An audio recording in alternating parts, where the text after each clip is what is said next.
안녕하세요. 제가 이렇게 촌스럽습니다. 마이크를 어떻게 켜야 될지 몰라서. 임마누엘 펜실베니아 지교에서 죄송합니다. 임마누엘 펜실베니아 지교에서 온 최윤정 은사입니다. 오늘 제가 여기 와가지고 또 오직의 응답을 하나를 찾았어요.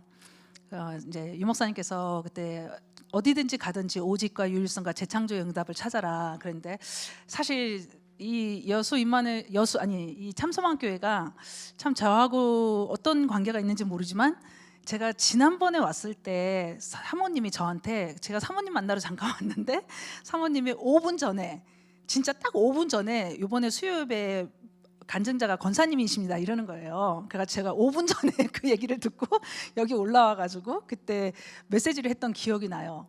근데 이번에는 그래도 조금 일찍 말씀해 주셨어요. 목요일 날 말씀을 해주셨는데 제가 못 온다 그랬거든요. 안 된다고. 제가 지금 상황이 이제 있어서 좀 안 된다 그랬는데, 그 다음 날 금요일 날 이양희 목사님 또 전화 오신 거예요. 요번에 안 오면 안 된다고. 제가 2주 후면은 괜찮겠는데 지금 시간이 도저히 안 된다. 진짜 안 된대요. 요번에 시간이 안 된대요. 요번 분이. 그래가지고 제가 정말 태어나서 난생 처음으로 다른 교회 와서 주일 예배를 처음 드려봐요. 근데 오늘 와가지고 제가 왔는데 여기 앞에 이렇게 성찬식이 준비가 돼 있는 거예요. 그래서 부활주일은 지난주였는데 왜 성찬식을 할까 그랬는데, 지난주에 못했다고 그러시는 거예요. 근데 제가 지난주에 이제 저도 성찬식에 참석을 못했잖아요. 그러니까 하나님이 나보고 성찬식에 참석하라고 여기를 오늘 보냈나 보다 이런 생각했는데, 제가 물어봤어요. 왜 성찬식을 이번 주에 하냐 그랬더니 광고가 잘못 나가가지고 이번 주에 일주일 늦춰졌대 이 교회가. 그래서 제가 나를 위해서 하나님이 그렇게 하셨나 보다, 성찬식에 참석하라고. 그래서 제가 그러고 이제 또 갑자기 또 메시지를 하라고 하는데, 사실 저는 메신저라기보다는 이제 증인으로 쓴 거거든요. 그래서 제가 본문도 생각도 못하고 사모님한테 저는 메시지처럼 메시지를 못하겠다. 그래서 제가 이제 본문을 생각하려고 이렇게 하는데 이미 주보에 본문이 나와 있는 거예요. 저한테 한 번도 물어보신 적이 없거든요. 그래서 제가 그 본문이 뭐지 하고 제가 읽었어요. 제가 읽었더니 아시아의 교회들이 너희에게 문안하고 아글라와 브리스가와 그 집에 있는 교회가 주 안에서 너희에게 간절히 문안하고 이러는 거예요. 근데 제가 이거를 딱 읽는데 참 하나님이 이 참소망 교회와 내가 이런 관계가 있었구나라는 게 딱 깨달아지는 거예요. 제가 이제 사실은 제 평생의 언약의 모델이 브리스가 부부예요. 제가 대학생 때 대학교 4학년 때였어요. 제 인생을 대학원을 갈 것이냐 결혼을 할 것이냐. 근데 저는 그때 대학원을 갈 목적이었는데 대학원은 포기를 했고 그냥 정말 하나님 일을 하고 싶었어요. 하나님 일을 하고 싶었을 때 충영교회 김창인 목사님이란 분이 다락방 하기 전이었어요. 그때는 그분이 저희 지역에 오셔가지고 교회사 세미나를 1년 동안 그러니까 일주일 동안 교회사 세미나를 인도해 주셨는데, 그 교회사 세미나에서 김창인 목사님께서 뭐라고 얘기하시냐면, 마지막 때에 반드시 초대교회 운동이 다시 일어난대요. 그러면서 그 초대교회 성경을 쓴 거는 마지막 때에 다시 거울 삼아서 일어날 일을 썼기 때문에 마지막 때 초대교회 운동이 다시 일어난다, 그 말씀을 하시는 거예요. 그래서 그러면서 또 한 가지를 말씀을 하신 게 뭐였냐면, 바울의 인생에 바울이 바울되게 했던 많은 일 중에 중요한 만남이 있었는데, 그 중에 한 만남이 브리스길라와 아굴라 부부의 만남이었대요. 저는 성경에 브리스길라와 아굴라 부부라는 얘기를 그때 처음 들었어요, 사실은. 그런데 그때 그 김창희 목사님께서 뭐라 그러냐면, 바울을 위해서 생을 걸 정도의 가치를 발견한 만남이었다라는 얘기를 하는 거예요. 그래서 브리스길라 아굴라 부부는 바울을 만났었기 때문에 그 인생이 가치가 있었다. 바울은 브리스길라 부부를 만났기 때문에 바울 될 수 있었다. 그러면서 인생의 그런 만남이 얼마나 가치 있는 만남인지 그걸 놓고 기도해라 그러시는 거예요. 제가 좀 순종을 잘하거든요. 하라 그러면 진짜 잘하는데, 그래가지고 그때 김창희 목사님이 그 메시지를 하셨는데 그게 제 마음에 이렇게 대학교 4학년 때 참 이렇게 마음에 박혔어요. 그래서 제가 그때 2가지 기도를 했어요. 하나님, 제 생애에 정말 초대교회 운동의 마지막 때에 초대교회 운동을 하는 그 교회로 나를 인도해 주세요. 그리고 2번째, 내가 생을 들여도 아깝지 않은 가치 있는 전도자의 만남을 갖게 해주세요. 그래서 우리 부부가 브리스길라 아굴라 같은 부부가 돼서 전도자를 섬기고 전도운동할 수 있게 해주세요. 그게 제 대학교 4학년 때 정식기도 제목이었어요. 그리고 대학교 4학년 때 그러고 나서 얼마 후에 지금 만난 남편이랑 결혼을 하게 됐고, 결혼하고 와가지고 저희 지금 살고 있는 펜실베니아 스테이칼리지라는 지역에 와가지고 다락방을 접하게 되면서 제가 생애 없는 전도자를 만난 분이 유 목사님이었어요. 근데 제가 이제 오늘 이 본문을 읽으면서 아시아에 있는 교회들이 너희에게 무난하고 그 아굴라와 브리스길라와 그 집에 있는 교회가 주 안에서 너희에게 간절히 무난하고 이러는데, 제가 임마누엘 부산교회, 임마누엘 서울교회를 제외한 어떤 교회도 가본 적이 없는데 제가 유일하게 이 참소망교회는 아는 사람이 많은 것 같아요. 그래가지고 제가 오면은 저를 반겨주고 인사해주고 이렇게 챙겨주시는 분이 너무 많은 거예요. 그래서 제가 사실은 저희 친정집 들락날락 하듯이 여기를 제일 많이 왔어요, 임마누엘 교회를 제외하고는. 그래서 제가 이 교회가 나를 위해서, 우리 가정을 위해서, 우리 교회를 위해서 기도하고 있었구나. 그리고 성도들이 반겨주시는 거 보면 느낄 수 있잖아요. 이분들이 형식적이다, 아니면 진짜 나를 놓고 기도하고 있구나, 우리 부부를 또 아껴주고 있구나, 이런 걸 느낄 수 있잖아요. 근데 진짜 유일하게 여기가 제가 아는 성도들이 제일 많아요, 다른 교인들 중에서. 그래가지고 오면은 반가운 사람들도 많고, 저보고 친구라고 하는 사람도 있고, 뭐 이런 사람들 저런 사람들 만나면서 이 교회가 나와 이런 관계가 있는 교회였구나. 아시아에 있는 교회, 한국에 있는 교회잖아요. 저는 미국에 있거든요. 근데 우리를 놓고 기도해 주는 교회가 여기 있었구나. 또 이렇게 제가 이제 응답을 오늘 받았어요. 그래서 참 감사하고, 사실은 제가 메시지를 막 하는 것은 아니지만, 제가 정말 전도자를 만나고 유 목사님을 한 시대 전도자를 만나면서 받았던 영적인 축복과 응답이, 아까 이제 메시지 속에서 제가 오늘 또 주일 예배를 여기서 드리는데 저의 언약의 말씀들이 또 강단에서 이렇게 나오는 거예요. 참 하나님이 이렇게 또 인도하시는구나, 이런 생각이 들면서 참 감사한 시간이었습니다. 제가 은혜를 받고 가는 시간이 될 것 같아요. 제가 전도자를 만나서 중직자로서 지금 2014년도에 제가 임직을 받았거든요. 그러니까 다락방에서 처음으로 중직자 막 세우고 할 때 임직을 받았어요. 그때 제 나이가 40이 막 넘었을 때였어요. 그래서 제가 유 목사님께서 권사 장로 이렇게 얘기를 하는데, 사실 저는 생각도 못했거든요. 근데 그래도 일단 목사님이 이제 하라 그러니까 순종을 한 거예요. 진짜로 의미를 몰랐어요. 그때는 잘 의미를 몰랐고, 사실 지교회도 저희 지역에서 2003년도에 지교회를 세웠는데, 그것도 유 목사님이 갑자기 전화를 하셔가지고 지교회를 세우시겠다는 거예요. 그래서 제가 안 한다 그랬어요. 처음에 의미를 모르고 정말 안 한다 그랬어요. 왜냐면은 너무 힘들었어요. 그 지역에서 아무도 전도운동 하지 않는데 저희 부부 혼자서 두 부부가 이제 전도를 하고 있는데, 교회는 다락방 한다고 이단이라고 문 닫아 버렸지, 저희는 교회에서 멀쩡하게 정말 잘 섬기던 교회에서 다락방 한다고 저희는 교회에서 쫓겨났지. 오갈 데 없어서 예배는 드려야 되겠지. 그러니까 제가 사실은 이제 예배를 드릴 곳이 없어서 저희 집에서 워싱턴까지가 서울에서 부산 거리보다 더 되는 거리예요. 그런데 예배를 드릴 처소가 없으니까 갈 데도 없고, 그렇다고 미국 교회 갈 수도 없고, 그래서 워싱턴에 있는 그러니까 워싱턴에 있는 교회에 이동철 목사님 교회라는 한마음 교회를 잠시 다니게 됐었어요. 근데 유 목사님께서 그때 이제 인터넷 예배가 나오기 시작하면서, 그때 2012년도 2월 달이었어요. 연락이 오셔서 지교회를 세울 거니까 무슨 이렇게 서류를 준비해서 내라고 연락이 온 거예요. 이게 지교회가 뭘까 뭔지도 모르는데 무슨 지교회. 그런데 사실은 이제 목사님이 또 그렇게 하시니까 또 순종하는 마음으로 그냥 서류를 다 냈어요. 그리고 정식으로 2003년도에 저희 지교회를 세울 때 본부에서 본부에서 필라델피아 미주 집회와 함께 본부 파송 와가지고, 그러니까 본부 캠프와 함께 지교회를 세우게 됐어요. 사실 그때는 제가 받은 축복이 뭔지 몰랐고, 제가 받아야 될 응답이 뭔지를 몰랐어요.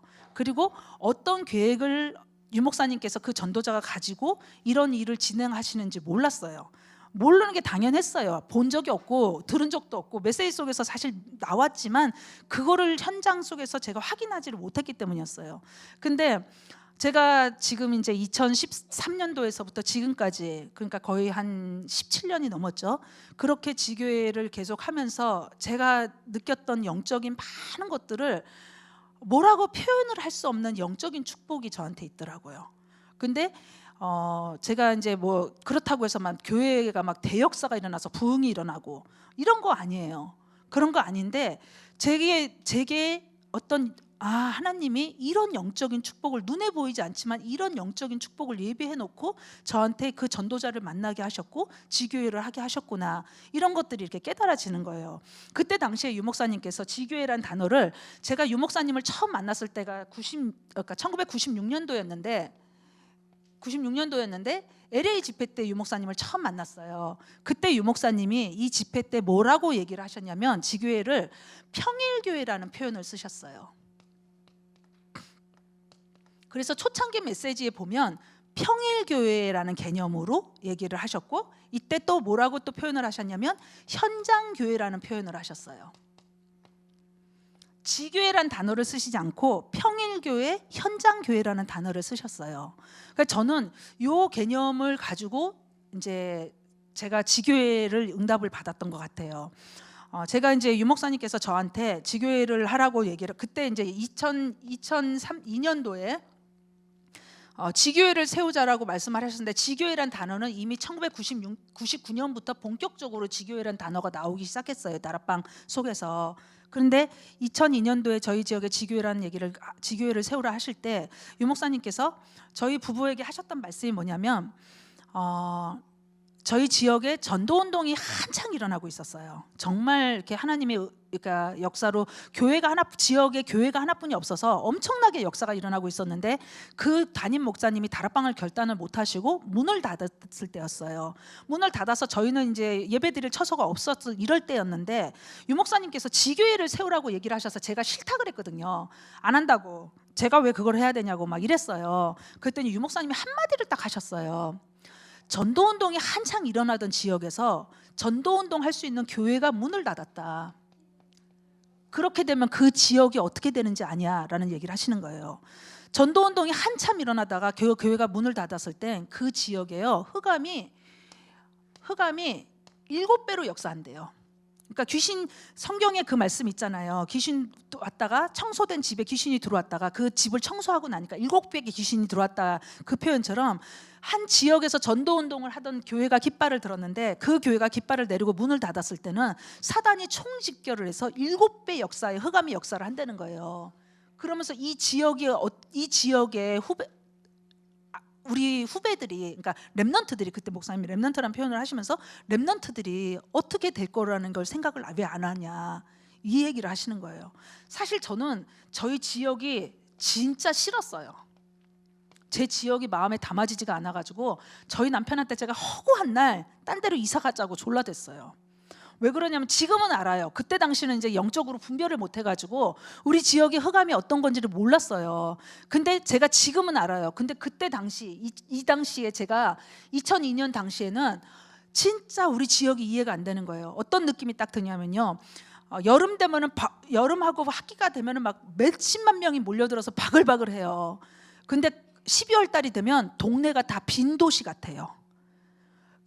아무도 없는 빈 도시에 나만 살고 있는 것 같은 느낌이야. 왜냐면 학생들이 다 모여서, 도시가 대학이고 대학이 도시다 보니까 학생들이 다 몰려와가지고 학교를 다니다가 방학이 되면 다 떠나니까 여름 학기가 있어요, 미국에는. 그러니까 여름에는 학생들이 있는데 겨울에는요, 겨울 학기가 없으니까 학생이 아무도 없는 거예요. 그러니까 빈집 같은 거예요. 그 빈 동네에 나 혼자 살고 있는 그런 느낌? 거기다가 왜 그런지 모르겠는데 그 동네에 제가 있으면요, 이상하게 이렇게 싫은 거 있잖아요. 눌리고 싫고. 제가 지금은 알아요, 왜 그런지. 그게 어떤 흑암이 역사하고 있다는 걸 아는데, 정말 싫어서 내가 정말 남편한테 맨날 하는 소리가 이사 가자였어요. 이사 가자, 딴 데로 가자. 그런데 그래서 저희가 한 번은 이 목사님한테 상담을 했어요. 저희가 이 지역을 떠나서 딴 데를 가고 싶다. 그래서 제가 어느 정도로 이 지역이 마음에 안 담아졌냐면, 저희가 결혼을 해서 신혼 살림을 풀질 않고 살았어요. 언젠가는 떠날 거니까. 그래가지고 창고에다가 신혼 살림을 3년을 쌓아놓고, 짐이 많은데 그걸 풀 수가 없는 거예요. 창고에다 진짜 3년을 그냥 짐을 쌓아놓고 살았어요. 그리고 갈 거라고, 딴 데로 갈 거라고. 근데 유 목사님이 뭐라 그러시냐면, 그리고 그때 당시에 이제 저희 부부가 사실은 이제 평신도 선교사로서 터키에 가기로 돼 있었어요.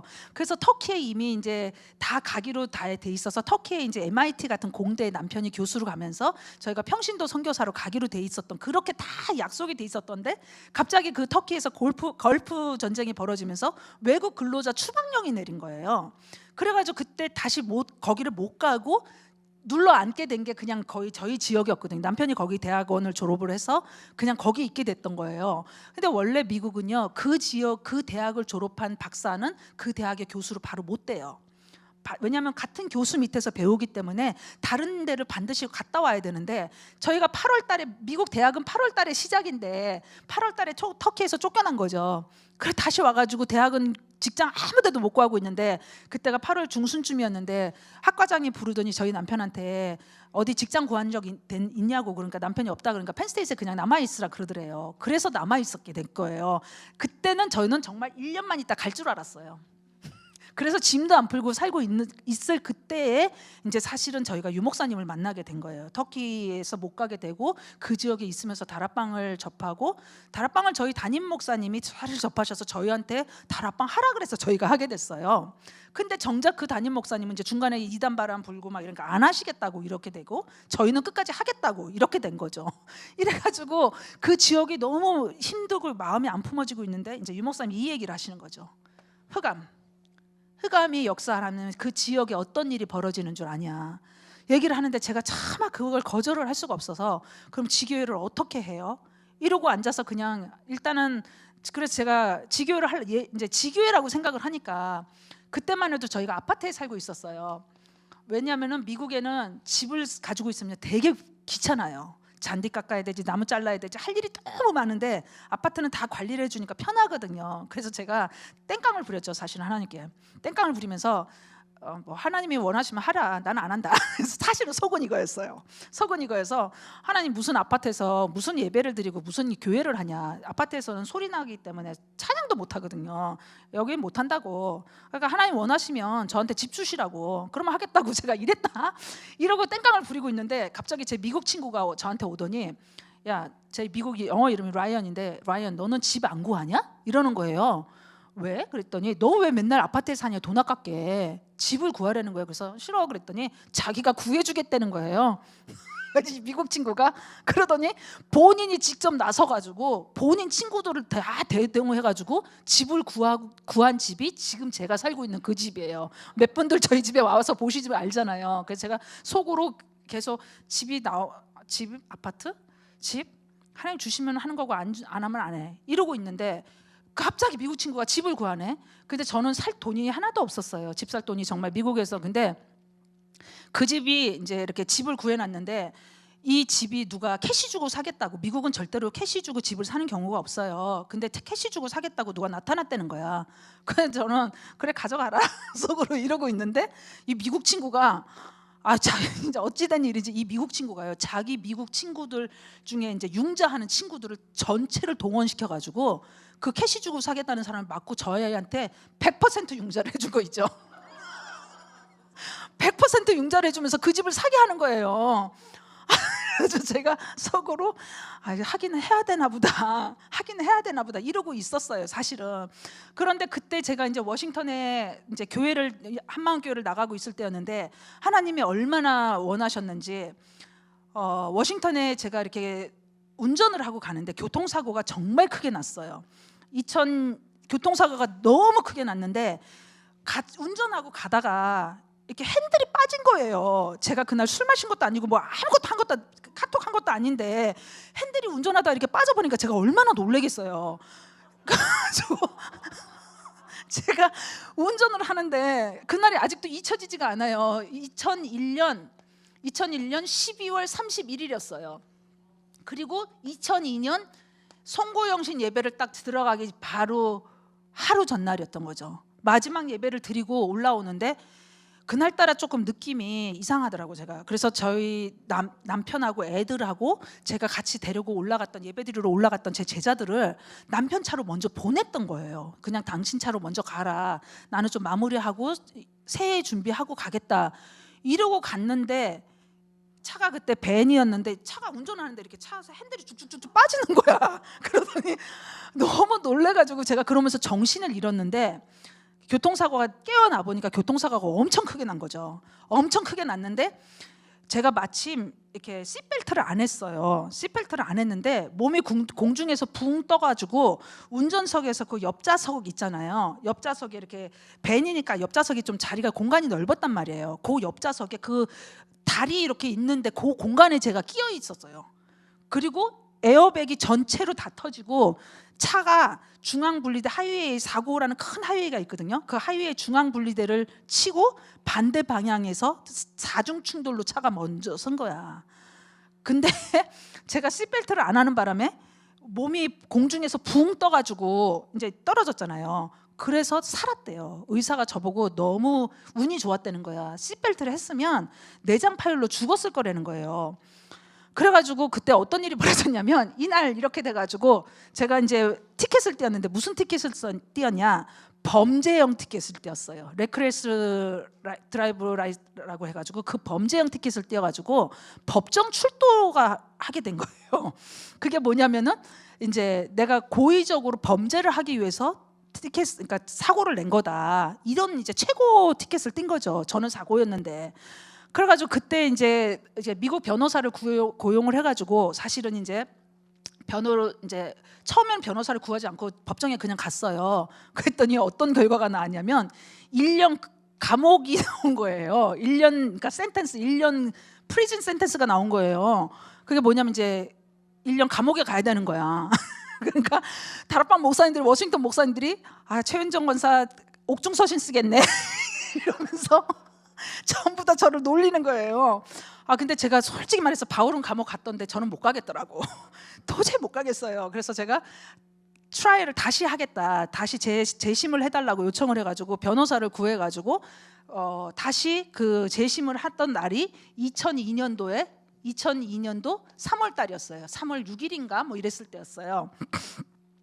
재심을 하는 그 날이 사실은 워싱턴에 유 목사님 집회가 있는 날이었어요. 그래가지고 저는 법정에 가가지고 이제 재판을 하는데 이 미국 변호사가 제 핸들이, 제가 포드 차를 썼었는데 핸들이 빠진 걸 증거를 대고 그 포드 차에서 핸들이 빠진 사례로 교통사고가 난 사례가 몇 차례 있었대요. 그러니까 제가 지금도 포드 차는 안 써요. 겁이 나가지고. 생각해보세요. 운전하다가 핸들이 빠져버렸는데 뭐 어떻게 해요. 그래가지고 제가 지금까지도 포드 차는 안 쓰거든요. 그래가지고 제가 그때 이렇게 그때 이제 그러면서 그 변호사가 저한테 물었어요. 제가 다행히 그래도 이제 드라이브 할 때 어떤 티켓 띈 것도 없고, 너 워싱턴까지, 펜실베니아 사는 사람이 워싱턴까지 왜 오냐, 그러니까 저보고 왜 오냐 그래서 제가 이제 사실 이 변호사가 미셔너리라고, 선교사라고 이렇게 소개를 해준 거예요. 그렇게 해서 이제 그때 법정에서 결과가 어떻게 됐냐면, 제가 펜실베니아 이제 라이센스를 가지고 있으니까 버지니아 출입 금지령이 내렸어요. 버지니아 출입 금지령이 내려가지고 버지니아에 들어오지 말라는 거예요. 1년 동안. 그러니까 제가 너무 난감한 거죠. 이게 2003년이고 2002년 여기 사고 난 게 2002년이었구나. 제가 너무 난감해가지고 유 목사님이 2003년 3월달 이제 집회 때 제가 목사님한테, 목사님 버지니아 들어오지 말라는데, 이제 법정에서 딱 나오면서 버지니아, 그러니까 딱 라이센스 딱 뺏기고 공항까지 이제 집회 장소까지 그 변호사가 데려다 줬거든요.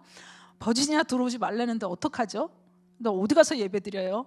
그랬더니 유 목사님이 저를 이렇게 쳐다보시더니 뭘 어떡하니? 그래서 그럼 어디서 예배 드려요? 그랬더니 지교회하면 되지 뭘 어떡하니요. 제가 결국은 어떻게 된 거냐면, 유 목사님이 지교회 하라고 말씀하신 2002년도에 제가 안 한다 그랬거든요. 그랬더니 결국은 2003년도에 1년 반 동안 워싱턴 왔다 갔다 하는 사이에 결국은 그 사고가 나가지고 결국 제가 원치 않는 지교회를 할 수밖에 없는 상황이 된 거예요. 그러니까 교통사고가 나서 버지니아 오지 말라 그러니까 예배드릴 처소가 없어서 어쩔 수가 없어서 제가 저희 집에 앉아서 이제 예배를 드릴 수밖에 없는 상황이 온 거죠. 사실 그래서 지교회를 시작하게 됐어요. 그러니까 유 목사님은 1년 동안 제가 안 하겠다고 몸부림을 치고 있으니까 그러게 맞고 하지 말고 그냥 하지. 목사님 말씀은 그거였어.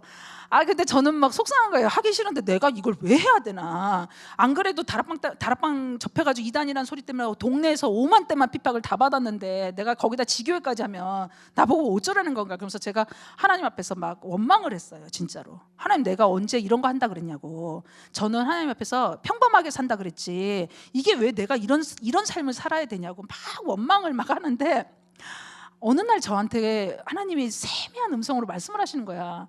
뭐라고 말씀을 하시냐면, 야 윤정아, 너 평범하게 살고 싶다며. 네, 그랬어요. 그랬더니 이게 가장 평범한 삶이야. 초대교회 사람들은 이 삶이 가장 평범한 삶이었어, 이러는 거예요. 제게 그런 말씀이 이렇게 깨달음이 오는 거예요. 맞다라는 생각이 딱 드는 거 있죠. 맞다. 초대교회 사람들은 이 복음 때문에 생도 걸었고, 이 복음 때문에 전도운동하면서 오만 때만 핍박을 다 받으면서 살았던 그게 가장 평범한 삶이었는데, 우리가 그동안 살았던 삶이 워낙 다른 삶을 살다가 거기에 익숙해가지고 지금 이 삶이 전도운동하고 이단 누명 쓰고 이게 평범한 삶이라는 게 평범하다고 인식이 안 되는 거죠. 저희한테는 가장 평범한 삶이었는데, 그 제가 맞다라는 생각이 들었어요. 그래서 제 마음속에 아까 얘기했던 것처럼 하나님 집 주시면 제가 할게요 이랬더니, 제 미국 친구가 집까지 구해놨잖아요. 그래서 제가 집에 이사를 딱 하고 들어왔는데 예배는 드리긴 드려야 될 것 같아 거기서. 그런데 뭘 어떻게 해야 될지를 모르겠는 거예요. 그러고 있는데 제가 다락방 했던 이제 부부가 박승익 집사라고, 이제 그 부부를 제가 다락방을 하고 있었는데 그 남편이 갑자기 암으로 죽게 됐어요.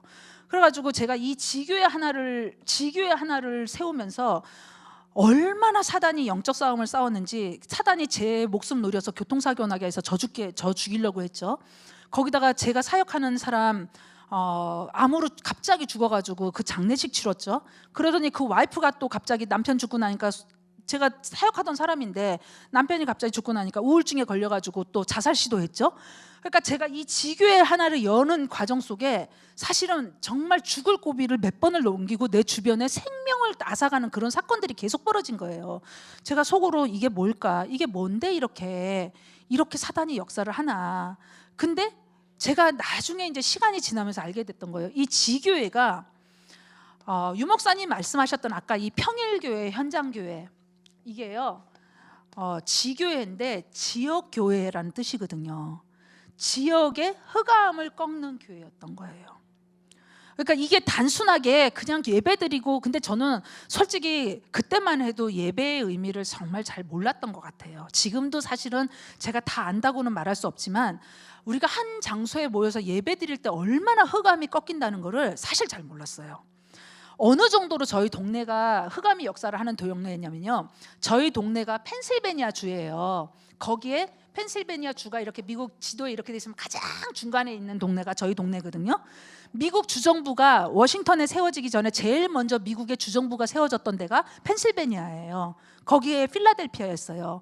그 필라델피아에 미국 주정부가 최초로 세워지기 때 미국의 대학을, 이 사람들이 대학을 세운다고 세운 대학이 펜스테이트 대학이었어요. 그래서 미국 나라의 250년 역사와 펜스테이트 역사가 같이 가요. 그래서 펜스테이트의 여기 이거는 미국에서도 지금 뭐라고 얘기를 할 정도냐, Y 클래스만 모여 사는 동네라고 얘기를 할 정도로, 그때 당신 제가 몰랐던 흑암이 어떤 흑암이었냐면, 유 목사님 3단체 얘기를 하면서 이제 제가 알게 됐던 거예요. 프리메이슨 조직이 가장 강한 동네가 미국 전역에서 펜실베니아예요. 그 펜실베니아 그 프리메이슨 조직들이 미국이라는 주정부를 세우면서 세웠던 대학이 저희 동네예요. 그래서 저희 동네는 프리메이슨 조직이 가장 강한 조직이 있고요, 가장 강한 조직이 있고, 또 유대인들이 털을 잡고 있는 조직이에요. 근데 어느 정도냐, 펜스테이트에 여기서 조금 떨어진 곳에 알투나라는 지역이 있거든요. 우리 미션홈 아이들이 다니는 대학 고등학교가 여기 있고, 여기는 스테이칼리라는 지역이에요. 미국의 대통령이 트럼프 대통령, 그러니까 지금 트럼프 대통령만 빼고 모든 대통령이 펜스테이트에 대통령 유세하기 전에 반드시 다녀가요. 오바마 때까지 계속 다녀갔어요. 그 정도로 동네가 프리메이슨과 유대인으로 꽉 차 있는 동네예요. 그러니까 저희 지역에 오는 사람들이 영적으로 기가 약한 사람들이 많이 눌려요. 많이. 그리고 그래서 미션홈 아이들도 이상하게 힘들어해요. 근데 제가 얘기를 해요. 그거 왜 그러냐면 영적 싸움이거든요. 그 영적인 귀신의 세력이 어마어마한 거예요. 어느 정도로 영적인 세력이 강하게 역사를 했냐, 제가 이렇게 지교회를 세우고 나서 지교회에서 하는 첫 번째 사명이 빛을 밝히는 거거든요. 그 지역의 흑암을 꺾는 빛을 밝히는 건데, 그 빛을 밝히기 위해서 제가 일꾼들 키워서 캠프 준비하는 첫날, 캠프 처음으로 그 지역에서 이제 지교회 차원에서 캠프 준비하는 첫날 어떤 사건이 있었냐면, 동네에서 150년 만에 살인 사건이 벌어졌어요. 150년 만에 처음으로 동네에서 살인사건이 벌어진 날이 저희가 캠프 시작하는 날이었어요. 두 번째 캠프 시작하는 날 우리 미션홈 아이들이 미국 시민권을 가지고 미국 고등학교를 다니고 있었는데 두 번째 캠프 시작하는 날 우리 미션홈 아이들이 전부 다 학교에서 쫓겨났어요. 그래가지고 캠프고 뭐고 다 못하고 막 난리를 칠 정도로 이 흑암이 역사를 하는 동네였어요. 제가 사실 이때 당시만 해도 저희 지역이 마음에 품어지지 않아서 왜 그런지 마음에 품어지지 않았거든요. 유 목사님 3단체 메시지 나오고 그제서야 알았어요. 미국의 모든 이단들 원거지 본점이 펜실베니아에 있어요. 조사해 보시면 나와요. 몰몬교부터 시작해서 모든 원 센터는 다 펜실베니아에 있어요. 심지어 그 펜실베니아가 연구를 해보시면 가장 미국의 다른 지역은 50개 주역에는 메이슨 조직들이 한 10만 명씩, 20만 명씩, 30만 명씩 이렇게 모여있다. 그럼 펜실베니아 주에는 프리메이슨 조직이 170만 명이 모여 살아요. 제일 많아요, 미국에서. 그 중에서도 센터였던 거예요. 왜냐하면 미국 주정부가 세워지면서 같이 세워진 지역이었어.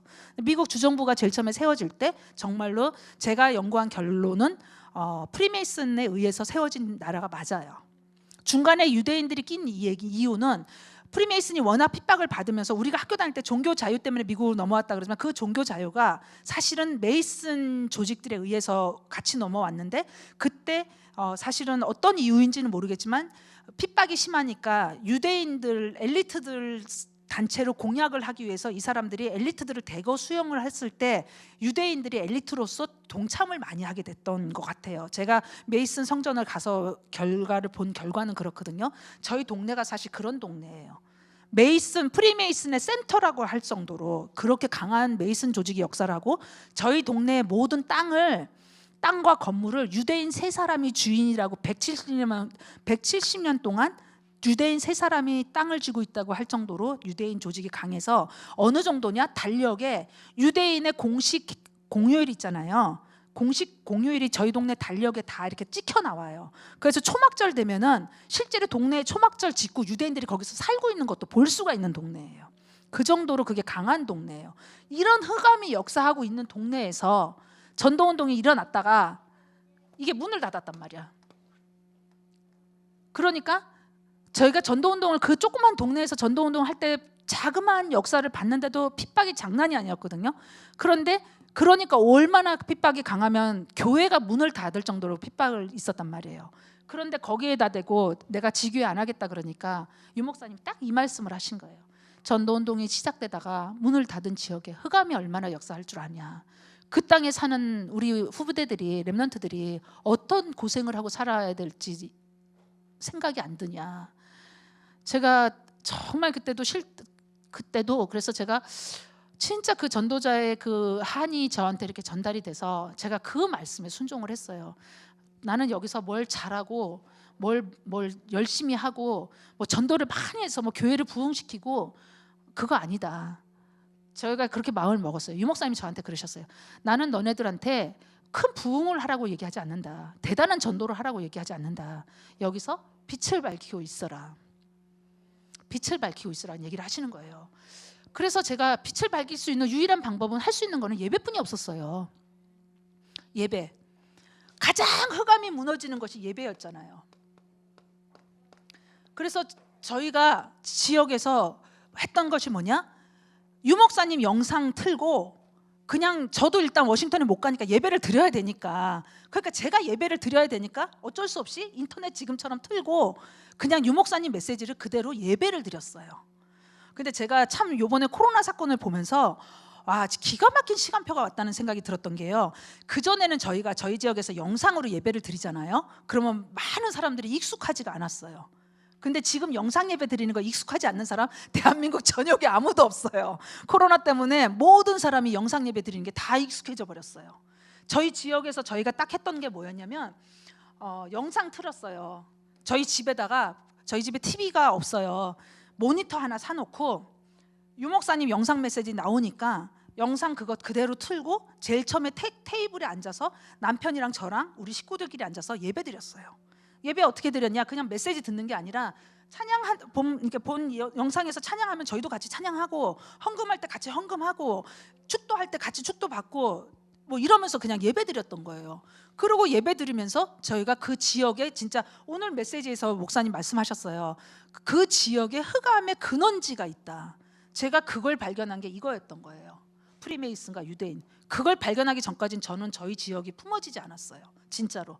근데 이 지역이 이런 지역이었구나 알고 나서는 제가 지금은 기다려요. 어떤 기다림인지 제가 말씀을 드릴게요. 근데 이 흑암 조직이 무너지는 거를 기다리고 있는데 제가 그래서 거기서 진짜 매일같이 예배드렸고 주일마다 예배드렸고 매일 한 거라고는 예배드린 것뿐이 없어요. 제가 지금도 잘하는 거 예배드리는 것뿐이 없고 2003년도부터 지금까지 하루도 안 빼놓고 유목사님 메시지를 틀고 매일같이 예배를 드렸어요. 그게 지금 유목사님 말씀하시는 평일교회였어요. 여기 있던 평일교회, 현장교회. 평일교회 이게 물기가 이렇게 있는데 이걸 어떻게 해야 되지? 평일교회가요. 평일교회 우리 지금 여기 장로님들 이 교회가 앞으로 방향이 지교회라고 얘기를 작년에 제가 들었어요, 사실은. 그런데 누가 지교회를 해야 되냐는 거죠. 누가 지교회를 해야 되느냐. 제가 이제 우리 여러분 우리 중직자들이니까 사회생활 해보시면 알잖아요. 어떤 사람은 이렇게 인간관계 속에서 나랑 만약에 어떤 장로님하고 우리 권사님하고 사이가 안 좋아. 그러면 이 사이를 중간에서 이렇게 가깝게 해주려고 막 애쓰면서 사이를 좋게 해주려고 애쓰는 사람도 있어요. 그런데 꼭 어떤 사람 보면은 꼭 멀쩡한 사이도 이간시켜 넣어서 싸움 붙이는 사람이 있어요. 그런 사람 꼭 있더라고요. 아마 많이들 경험하셨을 거예요. 어떤 사람은 꼭 이렇게 나와 그 사람과의 관계를 회복시켜 주려고 하는 사람이 있는가 하면 어떤 사람은 나와 그 사람의 관계를 꼭 이간시키고 멀어놓게 하는 사람이 있는 거예요. 누가 지교회를 해야 되느냐? 이게 지금 물기가 있어서 제가 쓰지를 못하겠는데 누가 지교회를 해야 되느냐? 사실은요, 현장교회라는 의미가 뭐냐? 강단, 유목사님이 강단, 목회자는 강단 선교사라는 얘기를 하셨어요. 중직자는 현장 선교사예요. 근데 중직자가 현장 선교사인데 지교회나 미션홈이 진짜 제자가 아닌 사람이 이 일을 하잖아요. 그러면 교회와 반드시 분리시켜요. 그래서 저는 지교회 이전에 내가 누군가, 중직자 내가 누군가라는 걸 먼저 점검하셔야 된다고 생각해요. 그래서 예를 들어서 이항희 목사님은 강단 선교사예요. 그러면 그 강단을 이항희 목사님이 우리 장로님이 계신 터서에 매일 갈 수 없고, 우리 장로님이 계신 사업체에 계속 갈 수 없고, 우리 권사님이 계신 사업체에 가실 수가 없어요, 매일요. 이항희 목사님은 여기서 메시지를 전하시면 그 메시지를 들고 현장에 가서 현장에서 그 메시지를 전달해 주는 사람이 중직자예요. 그게 지교회예요. 그런데 내가 메시지 하라 그러면 힘들잖아.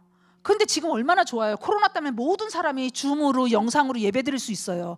아마 이항희 목사님 예배도 분명히 제가 알기로는 유튜브로 스트림돼서 올라가는 걸로 알고 있어요. 그 영상 평일날 내 사업체에 가서 트세요. 내 사업체에 가서 내가 일주일에 1시간만 내가 하나님 앞에서 예배 드리겠다. 내가 예배 드려야 되잖아요. 내 있는 현장에서 내가 예배 드려. 내가 있는 현장이 사업처든 어디든 일주일에 1시간 예배 드릴 수 있잖아요. 그 영상 뭐 셀폰 틀어놓고 예배 드리면서 그 지역의 흑암부터 제가 딱 한 일이 그거였어요. 우리 식구들끼리 앉아가지고 테이블에 앉아가지고 딱 영상 틀고 하나님 이 지역에 빛을 밝힐 수 있게 해달라. 이 지역에 흑암 무너지게 해달라. 그거 기도하면서 예배 드렸어요. 예배 드리고 일주일에 딱 1시간 예배 드리고 1시간 돌아다니면서 그냥 동네 흑암 깎았어요. 그런데 만나지는 사람이 제일 먼저 만나졌던 사람이 누구였냐면, 그렇게 기도하고 있을 때 만나졌던 사람이 구민선 씨라는 사람이었어요. 인터넷에 지금 찾아보세요. 구민선 씨라는 사람이 누구라고 나오냐면 우리나라의 되게 유명한 동양의 화가였어요. 이 사람이 딱 만나진 거예요. 구민선 씨. 이분이 남편이랑 귀신한테 시달리는데 어느 정도로 시달리느냐, 저는 처음 봤어요. 남편도 되게 유명한 사람이에요. 근데 가문의 17대 동안에 예수 믿는 사람이 한 사람도 없어. 그리고 보통 웬만한 사람은 성경책 한번 보잖아요. 어떻게 생겼는지. 성경책을 본 적이 없대요. 이런 사람을 딱 만난 거야. 그게 매 동양화 화가인데 뭘 전문적으로 그리냐면 부처 얼굴 있잖아요. 부처 얼굴을 전문적으로 그리는 무슨 그 탱화라 그러나 뭐 뭐 한국말을 모르겠어요. 그 부처 얼굴만 전문적으로 그리는 동양화 화가였어요. 아주 유명한 화가였더라고. 그러니까 귀신한테 얼마나 시달리겠어요. 그냥 저는 저희 집에서 남편이랑 이렇게 테이블에 앉아서 예배드리고 유목사님 영상 틀어놓고 예배드리고 그냥 동네에 흙안 꺾으면서 계속 이렇게 혼자서 이렇게 여리고 작전처럼 결박기도 하고 있는데 만나진 부부가 이 부부였던 거예요. 마침 어디 살고 있느냐? 나는 어디 사느냐 나중에 알았어요. 우리 동네에 우리 집 이렇게 길이 있으면 우리 집이 여기라면 요 길 끝에 반대쪽에 이렇게 살고 있는 거예요. 그러니까 저희 집하고 가깝더라고요. 그래서 그 집에 복음 전해줬어요. 당연히 귀신한테 시달리니까 영적 얘기하니까 금방 예수 영접하죠. 예수 영접하고 나서 제가 다락방 하면서 예배의 축복에 대해서 얘기를 하는데 이분이 하시는 말씀인 거예요. 은혜 엄마는 어디서 예배드려? 이러는 거예요. 그래서 저는 그 당시에 이제 교회를 지교회를 했기 때문에 집에서 혼자 예배드리고 있었기 때문에 전도한 사람도 미국 교회고 동네 교회 다 보내줬거든요. 근데 은혜 엄마 어디서 예배드려? 그러니까 난 그냥 집에서 사실 인터넷 틀어놓고 예배드려. 그랬더니 교회를 가라 그랬더니 죽어도 안 가요. 그래서 그러더니 나는 은혜 엄마 예배드리는 데서 같이 예배드리면 안 될까? 그래서 나는 거기는 그냥 우리 식구들끼리 예배드린다 그랬더니 이분 하는 말이에요. 자기는 평생 한 번도 교회를 가본 적이 없잖아. 아는 사람이라고는 나뿐이 없는데 모르는 교회를 갈 수가 없는 거야. 근데 예배드리고 싶은 거야. 그래가지고 은혜 엄마 예배드리는 곳에 자기도 같이 가서 예배드리면 안 돼? 이랬는데 오지 말란 소리를 못 하겠는 거예요. 그래서 저희 집에 앉아가지고 이제 우리 남편이랑 이렇게 남편이랑 앉아서 예배드리던 거를 그 부부가 같이 예배드렸어요. 우리 애들 둘이 있거든요. 그 집 애들 둘이 있어. 그 집 애들 둘이 그때 당시에 5살, 3살이었어. 우리 애들은 그래도 초등학생 아기였거든요. 근데 이 5살짜리 아이가 그 집 이제 제 친구가 구해준 새 집 구한 거였어요. 새 집을 구했는데 예배드리고 난 사이에 어디서 크레파스를 주워와가지고 벽으로 쫙 긁고 다니면서 긁어놓은 거야. 거기다가 예배드리고 나면 그래 2부 예배가 있으니까 식사해야 되잖아요. 집에서 밥 먹고 있는데 미국은 카페트거든요. 하얀색 카페트에다가 콜라랑 뭐 케찹이랑 다 뒤집어 쏟아놨네. 예배를 드리고 났는데 열이 뻗치는 거예요. 은혜가 돼야 되는데 열이 뻗치는데 정말 죽겠더라고. 막 돌아다니면서 막 색칠해 놓지, 카페트 엉망으로 해놓지. 그렇다고 그 사람 보고 나가란 소리도 못 하겠지. 아주 제가 죽겠는 거예요. 예배만 드리고 나면 은혜가 돼야 되는데 차라리 우리끼리 예배 드렸으면 너무 편했거든. 그런데 예배만 드리고 나면 시험이 드는 거예요. 제가 그 집 때문에 온 난장판을 벌려놓지. 근데 생각해보세요. 미국에는 이런 돌이 아니라 다 페인트란 말이에요. 그 페인트에 이러고 색칠해놓고 다녔어. 와, 근데 막 화가 뺏치는데 내가 이거를 예배를 여기 이렇게 해야 되나? 이런 생각이 들었어요. 제가 이제 육신적인 거죠. 우리 남편이 뭐라 그러냐면, 야, 너 집에서 예배 드리려면 이거 다 포기해야 된대. 저희 남편 말이에요. 이거 집도 페인트 칠하면 되지, 집도 구하면 되지, 그게 뭐가 그렇게 대단하다고 성질을 내냐는 거예요. 저보고. 나는 화가 머리끝까지 삐쳐 있는데 그렇다고 그 불신자 새신자들한테 화를 낼 수는 없잖아. 그렇다고 예배 들어온 사람 나가라고 말도 못하잖아. 혼자서 속으로 끙끙거리고 있는데 우리 남편이 그러는 거예요. 이 집도 페인트 칠하면 되지. 그래서 당신이 할 거야? 내가 막 그랬더니 막 사람 불러서 하면 되지 막 이랬는데, 제가 그때 또 생각이 들더라고. 내가 참 이렇게 아직까지 이런 준비가 안 됐구나, 이런 걸 좀 느꼈어요. 그런 과정을 막 너 나름대로 힘듦을 겪으면서 예배를 그 집하고 같이 시작했어요. 그러니까 매주 이제 그런 사건들이 애가 계속 벌어지는 거야. 그렇다고 제가 그 아이 혼낼 수도 없잖아. 그럼 엄마가 알아서 혼내야 되는데 또 가만히 있네? 그래가지고 엄마가 알아서 혼내야 되는데 가만히 있으니까 제가 혼내지도 못하고, 그런 거를 겪으면서 제가 지교회를 시작을 하게 됐어요. 그러면서 두 번째 만났던 사람이 사실은 누구였냐면 유진희라는 사람이었는데, 이분이 누구냐면은 후인이 엄마였어요. 우리 정욱 전도사님은 후인이 알 거예요. 후인이라고 제가 이제 초등학교 4학년 때 얘를 만나서 복음 전해줬던 아이가 있었어요. 그리고 복음 전해주고 그 아이를 그냥 일반 교회를 보내줬는데, 제가 이제 그때 지교회를 한다고 하면서 본부 캠 이제 지교회를 열어놓고 이제 저 혼자서 캠프를 한다고, 그때 당시에 제가 이제 운명이란 테이프를 카피를 해가지고 동네에 이제 이렇게 마트마다 갖다 놨어요. 그런데 어느 날 거기다 제 전화번호 적었는데 어느 날 누가 전화가 온 거예요. 진짜 좀 만나고 싶다고. 그래서 누구시냐 그랬더니 그 테이프 갖다 놓은 사람이냐고 묻는 거예요. 그래서 그렇다 그랬더니 그 테이프 제목이 유목사님 메시지의 초창기 메시지 운명이란 테이프였어요. 그 테이프를 들었는데 좀 만나고 싶다는 거예요. 그래서 제가 이 분을 만났는데 그분이 하필이면 제가 초등학교 4학년 때 만나가지고 복음 전해줬던 이 후인이 엄마 유진희 씨였던 거야. 자기 집안 얘기를 하는 거예요. 자기 집안 얘기를 하는데 진짜 운명에 잡혔더라고. 진짜 운명에 잡혀서 그 운명에서 빠져나오는 게 예수님 영접하면 예수가 그 운명에서 빠져나오라고 그리스도로 오셨다. 이 예수님 영접하면 운명에서 해방된다. 이 간단한 메시지 전해주고 그 유진희 씨가 복음을 받았어요. 그 나중에 알고 보니까 후인이 엄마였던 거야. 그래서 이분들이 같이 평일날 우리 집에 같이 모여서 이 구민선 씨네랑 유진희 씨랑 후인이랑 우리 집이랑 같이 예배를 드리게 됐던 거예요. 이렇게 시작했던 것이 2003년도에서부터 지금까지 오고 있는 거예요. 근데 제가 그러는 과정 속에 뭐를 봤느냐, 어마어마하게 역사했던 저희 지역의 흑암이 진짜 예배만 드렸어요. 저희 집에 미션홈에 와보면 애들이 죽을라 그래요. 힘들어서. 왜냐하면 아무것도 하는 게 없어요. 예배 드리는 거 외에는 아무것도 하는 게 없어요. 그런데 이 예배 드리는 과정 속에 그 지역의 흑암이 무너지면서 흑암이 무너지는 표가 어떻게 나냐면요, 동네에 오만때간 사건들이 벌어지는데 저희가 기도한 대로 사건들이 벌어져요. 기도했던 사건들이 벌어지고 동네의 흑암이 무너지면서 많이 지금 흑암이 꺾인 상태예요. 그래서 작년에 2019년도에 진짜 20몇 년 만에 처음으로 유 목사님이 저희 지역에 오셔서 집회를 하셨어요. 대학 수련회를 하셨어요. 사실은 그때 유 목사님이 저희 지역에 오셔서 하신 말씀이었어요.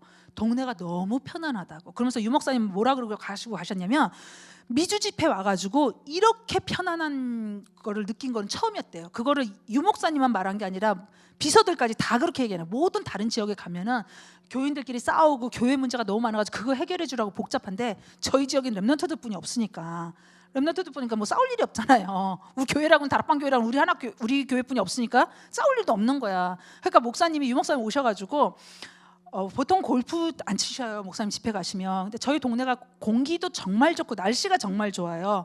야 윤정이, 네가 이렇게 좋은 동네 살고 있는지 몰랐네 그러시면서 골프를 제가 대접한테 잡아드렸는데 골프를 3일 내내 치시고, 사실은 원래 집회가 2박 3일 집회였는데 주일까지, 그날 거기 주일 예배까지 해주시겠다고 주일까지 일주일을 계시다 가셨어요. 흑암이 그렇게 무너지면서 결국 전도자가 다녀가셨고, 그런 역사를 제가 이제 보게 된 거예요. 사실은 이 지교회가, 저는 그때 몰랐는데 지교회 하나가요 그 지역의 흑암을 꺾어요. 내가 지교회예요. 우리 장로님들이 지교회고 중직자 한 사람 한 사람들이 지교회인데, 중직자가 같은 직장이 거의 없어요. 다 다른 처소에서 지금 일하고 계시잖아요. 그곳에 계신 그 중직자가 지교회예요. 그 곳에서 뭐 하느냐, 예배 드리는 거예요. 어떤 예배 드리느냐? 아까 말씀드렸죠. 제가 이양희 목사님은 강단 선교사예요. 그러면은 이 이양희 목사님의 강단을 현장까지 가져갈 수 있는 현장 선교사가 중직자고, 그 사람이 지교회예요. 그러면 지금 정확하게 너무 지교회를 하기가 너무 막막하게 지교회를 생각하시지 마시고, 아 내가 지교회구나, 내가 있는 곳에서 예배드리면 되겠구나, 있는 처소에서 있는 사업처에서 있는 현장에서 일주일에 1시간 그냥 이양희 목사님 메시지 다시 틀어놓고 예배드리세요. 예배드리시고 그 지역에 그 시간에 흑암 꺾고, 지금은 인터넷으로 예배드리는 거 너무 익숙해 있기 때문에 혼자서 유튜브 틀어서 영상 예배 드리는 거 아무도 이상하게 보는 시대 아니에요. 1년 만에 하나님이 지교회를 할 수밖에 없는 너무나도 좋은 시스템을 저희한테 사실 주신 거예요. 그래서 현장에서 그냥 이장희 목사님 메시지 틀어놓고 혼자서 예배 드리시고 메시지 기도하시면서, 하나님이 이 메시지 들을 사람 보내달라, 그리고 시간 되시면 캠프하시고 흑암 꺾고 그 지역 돌면서 하시면 하나님이 반드시 그 메시지 들어야 될 사람을요 그 예배 장소에다 데려다 놓으셔요.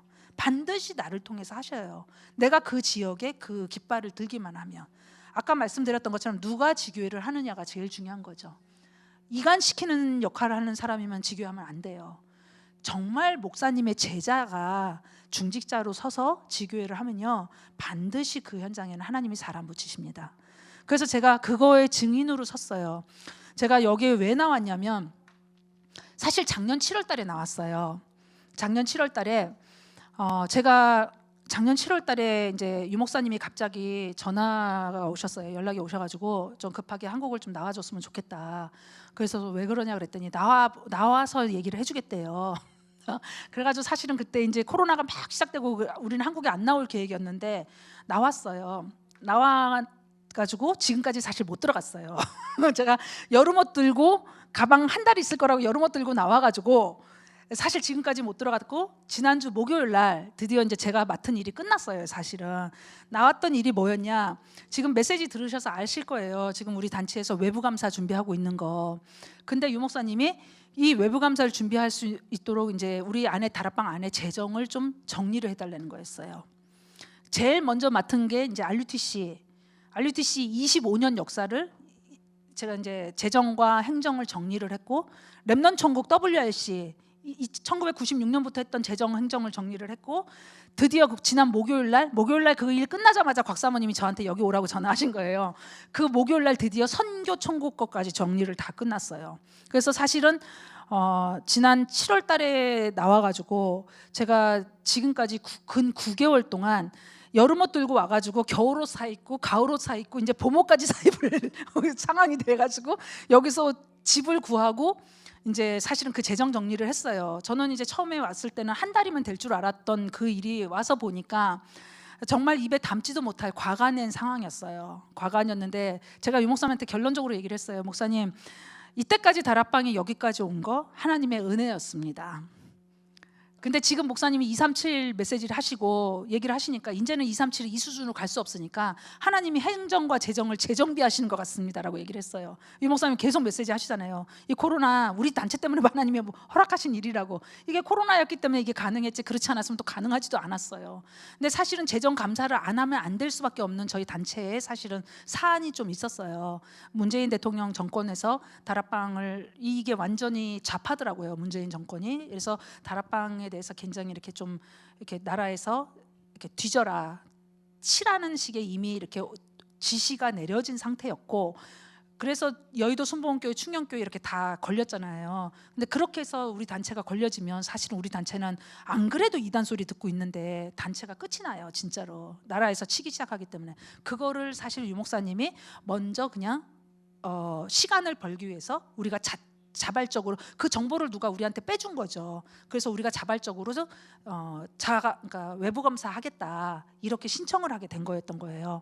그런데 사실은 우리 단체가 사실은 그거를 준비할 수 있는 수준이 아니었고, 그동안에 우리 단체들이 돌아왔던 모든 협회나 집회 방향은 외부 감사에서 봤을 땐 절대로 하면 안 되는 모든 시스템이 다 갖춰져 있었어요. 그래가지고 사실은 제가 지난 7월 달부터 와가지고 RUTC 우리 전 성도들이 헌금한 거잖아요. 그 헌금 내역부터 시작해서 행정정리, 재정정리를 다 했어요. 그리고 렘넌트 천국도 사실 WRC 매년 우리가 어마어마한 재정이 오고 갔고, 많은 우리 다락방 전 식구의 모임의 축제였잖아요. 선교천국의 선교대회도 마찬가지였고, 그런 큰 대회들부터 시작해 그 선총회 재정, 렘넌트 천국 재정, RUTC 재정을 지난 이제 다 하고 정말 끝이 안 보이는 일이었어요. 그걸 제가 사실 아침 9시 반, 10시부터 시작해서 밤 10시까지 12시간 근무를 더하고 어쩔 때는 새벽 2, 3시까지 제 평생에 근 9개월 동안 단 한 번도 다른 사람을 만나보지도 못하고 9개월 내내 아침부터 저녁까지 일을 집중하면서 일만 했던 거예요. 정말 미정원 한 번도 못 가고, 한 번도 제가 집에서 뭐 염색이고 해본 적도 없었는데 제가 혼자서 염색도 하고 막 이러면서 진짜 미친 듯이 일을 했어요. 그게 사실 지난주 목요일 날, 그저께 목요일 날 그 선총까지 다 끝난 거예요. 그래서 제가 진짜 막 소리를 지르고 싶더라고. 그래가지고 소리를 지르면서 유 목사님한테 이제 목사님 이제 다 끝났다고, 정리 다 끝났다 그래서 그날 다 모든 걸 정리해서 박스에다 담아서 저희 집에 짐을 딱 옮겨 실었더니 곽 사모님이 전화 오셨어. 내가 그래서 저 너무 피곤했거든요. 어느 정도로 피곤했냐면 잠을 못 자겠다. 너무 긴장이 되니까 잠을 못 자겠어서 사실은 그날 목요일 날 저녁 때 8시쯤 잠을 잤는데 눈 떠보니까 어제 아침이더라고. 그러니까 24시간 28사 거의 이틀을 그냥 계속 잠을 잔 거예요. 그 사이에 유 목사님이 한번 연락을 하셨는데 그 연락을 받지도 못했어. 어제 아침에 눈 떠보니까 8시 40분인가 이랬어요. 그러니까 산업선교 시작하기 바로 전에 눈을 떠서 목사님한테 연락을 드렸더니, 목사님 제가 그 목요일 날 잠이 들어가지고 이제 일어났네요. 그런데 그러고 나서 어제 저녁에도 또 잠을 자기 시작해가지고 오늘 아침까지 또 잔 거예요. 오늘 아침까지 하루 종일 또 잤죠. 오늘 아침에 눈을 딱 떴는데 오늘 어떡하지, 비행기 놓쳤나 봐. 이 몇인지를 모르겠는 거야. 그 정도로 정신없이 잤어요. 그런데 끝이 날 것 같지 않았던 이제 일이 사실 끝났어요. 근데 그 일을 하는 과정 속에 처음에 유 목사님이 이 말씀을 하시는 거예요. 그냥 일단 나오면 얘기를 하시겠대요. 나왔는데 상황을 보니 기가 막힌 거죠. 근데 목사님 말씀이 누군가는 이 일을 시켜야 되겠는데 이게 지금 누구한테 시킬지를 본인이 기도를 참 많이 하셨대요. 그런데 우리 지금 안에서는 이 일에 24 할 수 있는 사람이 없대요. 왜냐하면 다들 직장인이잖아. 다들 직장이 있고 간사들은 다 자기가 맡은 일이 있고, 그럼 누군가는 이 일을 24 해줘야 되는데 24 할 수가 없다는 거예요. 거기다가 재정을 할 줄 알아, 볼 줄 알아야 되는데 재정을 아는 사람이 또 없는 거야. 많지가 않잖아요. 재정 감사를 어떻게 준비해야 되는지. 근데 제가 미국에서 RM을 맡고 있거든요. RM을 맡을 때 국세청 감사를 한번 받았기 때문에 어떻게 준비하는지를 또 알아요. 일 맡을 때 그 일이 벌어져가지고 제 앞전에 했던 사람들이 문제가 있어가지고 국세청 감사를 받아봤기 때문에 어떻게 하는지 아니까 그 감사를 준비할 수 있는 사람이어야 되고, 그 다음에 24 할 수 있어야 되고, 재정을 볼 수 있어야 되고, 그 다음에 다락방 측근이어야 된다는 거지. 우리 다락방의 내부와 본부의 모든 사정을 알아서 이해하고 시험 들지 않을 사람이어야 되는데, 아무리 기도해 본인이 이제 기도하시다가 나를 불러와야 되겠다 이렇게 생각을 하셨대요. 그러니까 한국에서 이제 그 사람을 찾지를 못하신 거죠. 그래가지고 제가 한국에 이제 나오게 된 거예요. 처음에는 7월 달에 나왔을 때 우리 미션홈 아이들이랑 같이 나왔어요. 원래 저희가 8월 15일인가 미국으로 같이 돌아가기로 돼 있었는데 애들한테 야 니네들 먼저 가라, 내가 한 달만 후에 갈게 이러고 지금까지 사실 못 들어갔어요.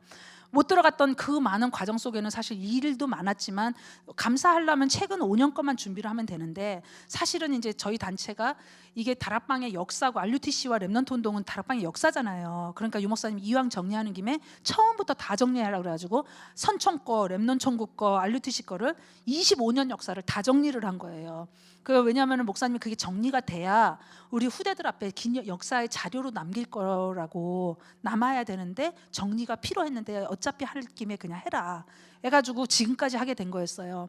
그러는 과정 속에요, 제가 남편한테 얼마나 미안해요. 근데 저희 남편한테 너무 미안하니까 유 목사님이 저희 남편한테 전화를 하셨다 그러시더라고. 근데 연락을 하셔가지고 최 장로 너무 미안한데 내가 지금 윤정이를 보내줄 수가 없다 그러셨대요. 근데 저희 남편이 얼마나 사람이 좋으냐면 목사님 괜찮습니다, 마음껏 쓰십시오 그랬다는 거예요. 제가 여기 와가지고 참 느낀 거였어요. 제가 대학생 때 브리스길라 아굴라 부부를 놓고 기도했을 때 정말 전도자와 함께 할 수 있는 부부를 놓고 기도했는데, 저희 미션홈에 와본 사람은 다 알아요. 저희 남편과 제가 얼마나 성격이 다르다는 거. 정말 성격이 달라요. 저희 남편 사람이 좋거든요. 그런데 아무것도 맞는 게 없어. 저는 하여튼 체질부터 성격부터 취향부터 다 틀려요. 다 틀린데 딱 맞는 거 3가지 있어. 다락방, 유 목사님, 랩넌트. 요거 딱 3가지 맞아요. 그러니까 우리 미션홈 아이들이 뭐라 그러냐면 세상에 저렇게 성격이 다른데 중요한 건 맞으니까 산다고 애들이 그래요. 맞아요. 중요한 건 맞으면 살아요. 다락방이 우리는 여기에 둘 다 같이 생을 걸었어요. 그리고 유 목사님 우리 생을 걸 전도자의 만남에 가장 축복으로 여기고 그 전도자의 만남 속에 저희는 생을 걸었어요. 그리고 후대 똑같아요. 남편하고 그 3가지가 맞는 거예요. 그러니까 우리 남편이 오히려 더 애틋해졌어요. 저희 집에 있으면 맨날 보는 얼굴인데 뭐 셀폰으로 하겠어요? 전화를 하겠어요? 근데 여기서 만날 수가 없으니까 맨날 이틀에 한 번씩 보이스톡하지, 페이스톡하지. 그래가지고 오히려 더 남편이랑 더 애틋한 관계로 이러고 있으면서 남편이 저보고 뭐라 그러냐면 자꾸 이제 시간이 늦어지는데, 남편이 제가 이제 원래는 3월 말에 일을 다 마칠 계획이었는데 조금 더 시간이 늘어져서 지난주 이제 이번 주에 마친 거였던 거예요. 남편이 야 내가 3월 말에 제가 들어가겠다 그랬더니 야 이제 감사가 지난주부터 시작이 됐거든요. 감사가 시작됐는데 들어오면 어떡하냐는 거예요. 조금 더 있다 오라는 거예요. 그리고 좀 쉬었다 오래. 그동안 몸이 이제 피곤했으니까 너 미국 들어오면 못 쉬니까 쉬었다 오라는 거야. 그래서 당신이 나와라 그랬더니 나오겠대. 그런데 저희 남편이 뭐라 그러냐면요, 유 목사님한테 빨리 간다고 얘기하지 말래요. 저희 남편이 하는 말이에요. 네가 빨리 간다 그러면 유 목사님이 너한테 편안하게 일을 맡기지를 못한다고. 그러니까 목사님 언제 갈까요? 하고 물으라는 거예요. 제가 정말 내가 너무 감사한 거예요. 너무 보통 남편이 와이프가 자기 집안일 다 팽겨쳐놓고 거기다 미션홈 아이들 다 팽겨쳐놓고 지금 여기 와서 이 일을 하고 있는데 남편이 그렇게 말을 하는 남자가 어디 있어요. 근데 남편이 그렇게 먼저 얘기를 해주는 거예요. 근데 사실 유 목사님한테 제가 사실은 3월 말에 가겠다고 했더니 목사님이 뭐라 그러셨냐면, 그래서 이제 뭐라고 말씀하시냐면 조금 일이 조금 이제 거의 다 끝나가니까 조금 더 기다렸다가 좀 나중에 들어가래요. 조금 좀 더 있다 들어가라고 하시는 거예요. 그래서 제가 진짜 사실은 일 다 그래서 어제 그저께도 다 끝났는데 이제 못 들어가고 언제 들어가지? 그러면 이제 이달 말에 들어가야 되나 이러고 있는데 유 목사님이 조금 더 좀 할 얘기도 있고 할 일이 조금 남아 있으니까 조금만 더 기다려 달라라고 얘기를 하시는데 저희 남편이 그 얘기를 먼저 하는 거야. 그 제가 유 목사님한테 그저께 이제 이 일 다 끝났다고 전화를 드렸을 때, 목사님 제가 한국 와서 이 일을 9개월 동안 그렇게 저 평생에 한 가지 일을 몇 개월씩 아침부터 저녁까지 12시간을 넘게 그렇게 집중을 해본 적이 없었어요. 어느 정도로 제가 정말 집중을 했냐면 만난 사람이 없었어요. 일하는 간사들 외에 제가 어제 처음으로 학부형 만났어요. 9개월 만에. 그리고 미장원도 갈 시간이 없어서 머리가 이 꼴을 하고 지금 올 수밖에. 어제 미장원 가려고 그랬는데 예약 안 했다고 안 받아주더라고 아무데도. 그래가지고 이 꼴로 왔는데 제가 그렇게 평생을 집중을 하면서 한 가지 일에 집중을 해본 적이 정말 제 평생에도 없었어요, 솔직히. 그래서 제가 이 일을 시작할 때 이걸 내가 마무리할 수 있을까 그랬는데 9개월을 그렇게 일을 했는데 멀쩡하게 아프지 않고 지금까지 있었던 거예요. 그래서 제가 어제 하나님 앞에서 정말 아프지 않고 이 일을 마칠 수 있었던 게 너무나도 감사하고 은혜였다라는 걸 고백을 했어요. 근데 어떻게 하나님이 하시냐, 제가 이 일을 하고 있는 동안에 하나님이 완벽하게 제 딸을 미션홈 사역자로 키우고 계시더라고. 열심히 미션홈 사역을 해야 되잖아요. 제가 여기 와 있는 동안에 그래도 이제 제 딸이 메시지까지는 못하니까 유 목사님께서 미국의 안류에 계시는 김상범 목사님이라고 계셔요. 그 김상범 목사님을 저희 집에 보내놓으셨어요. 그 김상범 목사님이 지난 3월 말까지 저희 집에서 저 대신 미션홈 사역을 해주시고 이제 6개월 정도 저희 집에 계셨던 거죠. 김상범 목사님도 작년 10월 달부터. 그래가지고 제가 이제 그래도 일주일에 한 번, 한 달에 한 번씩은 집에 갔다 오시라고 비행기표 끊어드리라고 해서 한 달에 한 번 일주일은 집에 갔다 오시고 3주는 저희 미션홈에 와서 사역하시고 이래가지고 김상범 목사님이 와 계시는 동안에 저희 은혜를 하나님이 완벽하게 또 사역자로 키워가고 계신 거예요. 거기다가 저희 남편과 저의 관계는 더 옛날보다 더 애틋한 관계가 돼버렸죠. 하나도 손해본 게 없었던 거예요, 저는. 그러면서 제가 여기서 느꼈던 거, 정말 전도자의 기도 속에 있었어요.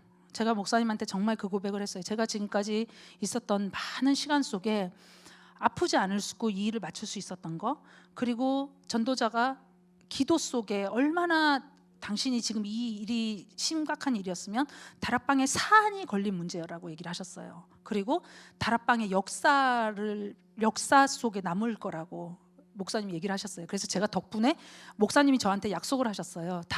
내가 다락방 역사를 쓸 때 너희 부부 이름을 반드시 쓸 거다. 이 오늘의 이 현장을 반드시 쓸 거다라고 얘기를 하셨어요. 덕분에 저는 역사 속에, 후대 속에 남는 이름으로 개런티를 받았어요. 전도자에게. 그래서 제가 너무 감사했던 거죠, 사실은. 그런데 제가 정말 감사했던 거는요, 하나님이 제게 그런 은혜를 주셨다는 거예요. 그게 힘들지 않았고 어떤 권위도 아니었고, 제가 있는 동안에 사실은 이제 뭐 자료부터 일을 같이 해야 되는데 이게 재정 일이다 보니까 사무실에서 할 수 없고, 그러니까 사람들이 저희 집에 와서 일을 해야 되는데 사무실에서는 편하게 할 수가 없으니까 제가 집을 좀 큰 집을 구했거든요. 렌트비 들어가지, 먹는 거 들어가지, 생활비 들어가지, 옷 사야 되지, 뭐 돈을 어마어마하게 썼어요. 근데 유 목사님이 하루는 그러시는 거예요. 집값은 그러니까 그래도 영수증을 달래요. 집값을 주겠다고. 그래서 제가 목사님한테 그랬어요. 그 비서를 통해서 그걸 이제 전달을 해오셨더라고요. 그래서 내가 그 비서, 에스더 비서가 있는데 에스더한테 제가 그랬어요. 야 에스더야, 너네 집 어디냐? 그랬더니 자기 대구래요. 너네 아빠 어디 사시니? 그랬더니 대구에 산대. 너네 아빠 집에 문제가 생겨가지고 니네 아빠 집에 갔는데, 아빠 집에 가가지고 문제 생겨서 대구 가니 안 가니? 그랬더니 간대요. 그럼 문제 생겨서 대구 니네 아빠 집에 가가지고 호텔비 달라고 너 그러냐? 제가 그랬더니 얘가 음치를 하는 거예요. 저는 정말 그랬어요. 이게 제가 자랑을 하는 게 아니라 전도자를 섬기는 데 있어서 누군가는 이 일을 했어야 돼요.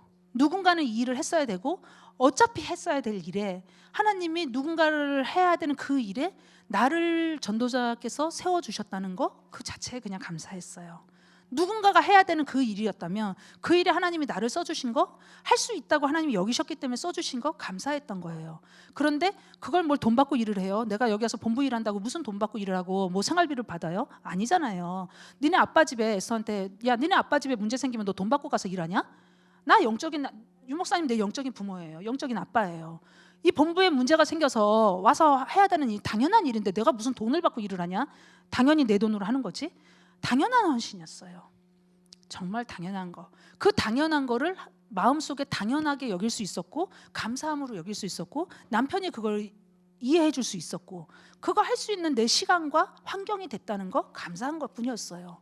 정말 감사했고 제가 하나님께 쓰임 받을 수 있었던 거 감사했던 거예요. 사실은 중직자는 그런 것 같아요.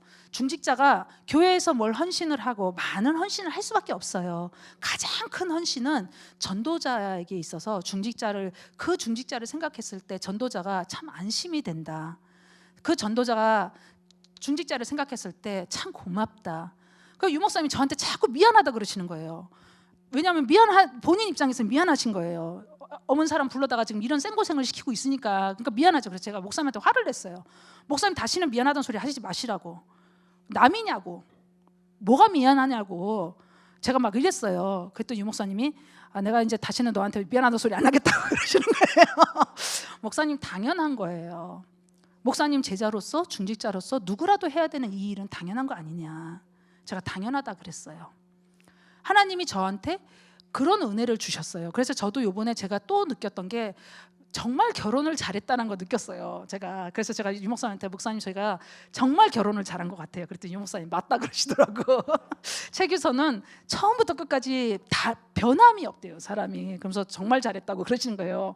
근데 정말 제가 하나님께 내 아이들이 이런 과정 속에 힘들어하지 않고 오히려 엄마를 이해하고 우리 사역을 같이 돕고 있고 남편 그거 이해해서 나를 이해해주고 돕고 있고 또 전도자가 기도 속에 있고 내가 그거 할 수 있는 여건과 환경이 되고 얼마나 감사해요. 그래서 사실 일 자체는 너무 스트레스였어요. 너무 스트레스였는데 사실은 제가 굉장히 많은 은혜를 누렸어요. 그리고 축복을 누렸어요.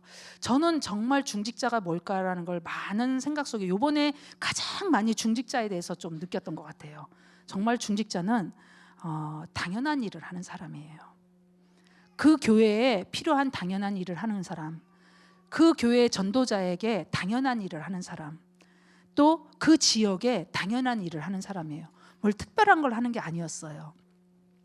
그래서 중직자는 누가 중직자이냐가 가장 중요한 거예요. 누가 중직자여야 되느냐. 정말 그 전도자의 그 강단의 제자만이 중직자가 될 수 있다고 생각해요. 근데 저는 제자의 의미를 정말 많이 기도를 했어요. 뭐가 제자일까? 누가 제자일까? 이걸 기도하고 있을 때 제가 전도 합숙을 훈련을 갔는데 이병무 목사님이 뭐라고 얘기를 하시냐면요. 그리스도의 제자 맞대는 거예요. 그런데 그리스도 제자 이전에 강단의 목회자의 제자라는 거예요. 목회자의 제자가 되지 않는 사람이 무슨 그리스도의 제자냐. 그건 거짓말이라는 거예요. 저는 제가 유 목사님을 처음 만났을 때 대학생 때부터 기도했던 내 생에 같이 새겨보고말 그 언약의 전도자를 기도했을 때 유 목사님 만났을 때 알았어요. 이분과 함께 내가 평생 사역을 하겠구나 알았거든요. 여러분이 이 삼소망교회 중직자로 세워졌다 또 세워질 거다. 하나님의 우연은 아니라는 거죠. 하나님의 분명한 계획 속에서 영원한 계획 속에서 만나야 될 중직자와 만나야 될 전도자가 만나지는 거예요. 저는 모든 목회자에게는 로마서 16장의 일꾼들이 예비되어 있다고 믿어요. 중직자는 그 교회의 로마서 16장의 일꾼이에요.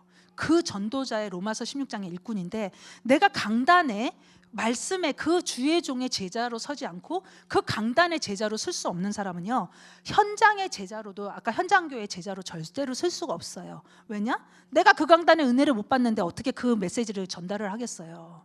할 수가 없는 거예요. 그래서 사실은 누구냐가 되게 중요한 거죠. 이항희 목사님 교회 참소망 교회 하나님이 여수의 이 교회에 이 전도자에게 중직자로 세우셨다는데 이유가 있는 거죠.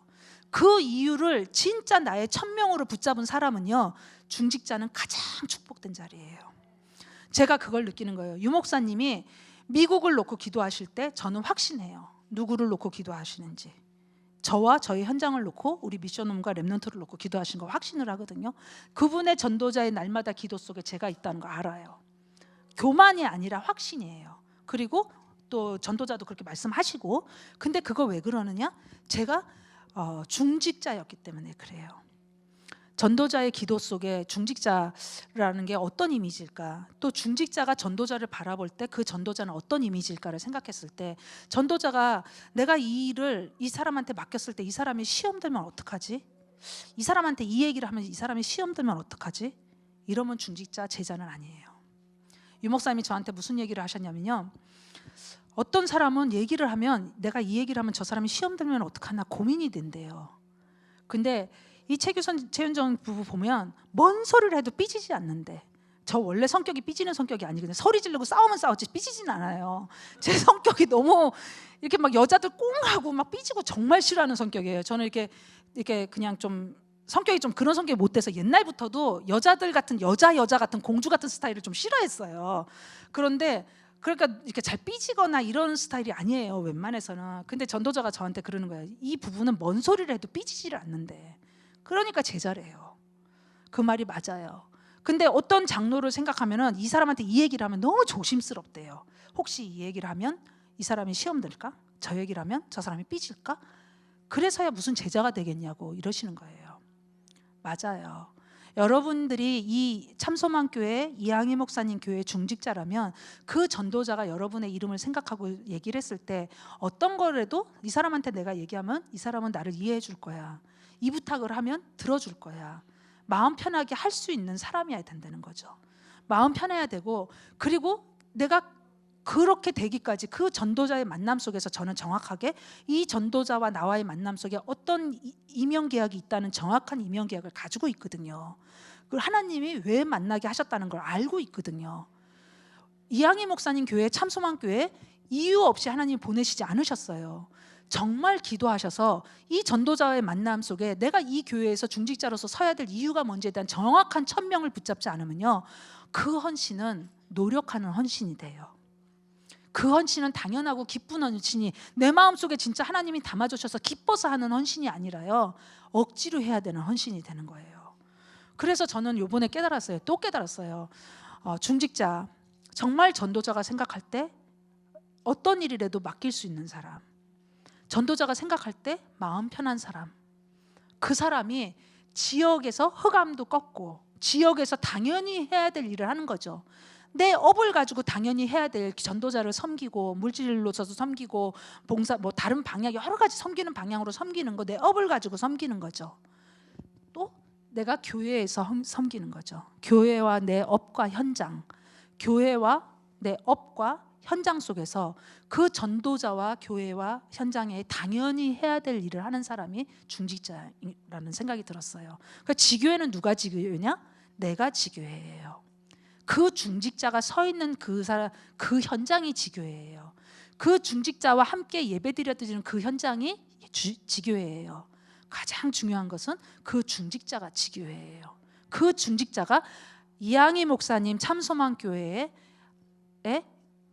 가치를 발견한, 언약을 발견한 사람이면 그 사람이 지교회라는 거죠. 마지막으로 제가 아까 말씀을 들으면서 8번째 렘넌트라는 메시지를 하시더라고 목사님이. 그래서 제가 속으로 또 웃었어요. 유 목사님이 제가 처음 만났을 때 전도 합숙을 갔을 때 개인적으로 주셨던 미션이었어요. 저에게 개인적으로 주셨던 미션이 8번째 렘넌트를 키우는 렘넌트 사역자였어요.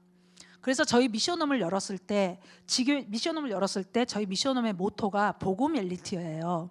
제가 미션홈 하면서 너무 힘들어서 울고불고 유 목사님한테 4번을 가가지고 울고불고 안 하겠다 그랬어요. 너무 힘들어가지고. 그때 유 목사님이 그때 뭐라고 말씀을 하셨냐면 진짜 렘넌트는 미션홈을 통해서 나온다는 거예요. 진짜 렘넌트가 RUTC나 미션홈을 통해서 나오는데 그 8번째 렘넌트가 언제 다녀갈지를 모른다는 거예요. 언제 그 현장에 왔다 갈지를 모른다는 거야. 그런데 문을 닫아버리면 너가 그 렘넌트를 어떻게 만날 건데, 그러시는 거예요. 8번째 렘넌트를 하나님이 어느 시간표에 언제 보낼지를 모른다는 거죠. 그런데 문이 닫혀 있으면 그 사람 미션홈에서 우리가 만나야 될 렘넌트들 못 만나기 때문에 힘들어도 그때까지 열어놔라, 그냥 지속해라, 이거였어요. 지교회도 정확하게 똑같아요. 이 시대에 하나님이 찾으시는 그 지역의 지역 복음화를 위해서 반드시 하나님이 예배해 놓은 그 제자, 그 8번째 렘넌트가 어느 지역에 어디에 있는지 아무도 몰라요. 그래서 우리는 지역의 깃발을 드는 거거든요. 근데 그 지역의 깃발을 드는 지교회에서 예배 현장이 없고 가서 예배를 드릴 곳이 없는데 어떻게 그 사람을 찾겠어요? 그 지역 복음화를 위해서 예비되는 그 제자를 찾기 위해서 열어놓는 장이 지교회인 거예요. 내가 제자 되면 내 밑에 반드시 제자 붙어요. 내가 제자 안 되면 백날을 써도 제자 안 나요. 유목사님이 작년 2019년도에 저희 지교회에서 이제 예배를 인도하시면서 저희 지교회 예배 첫 마디가 그거였어요. 뭐라 그러냐면 많은 사람들이 와가지고 최윤정, 최규선을 욕을 한대요.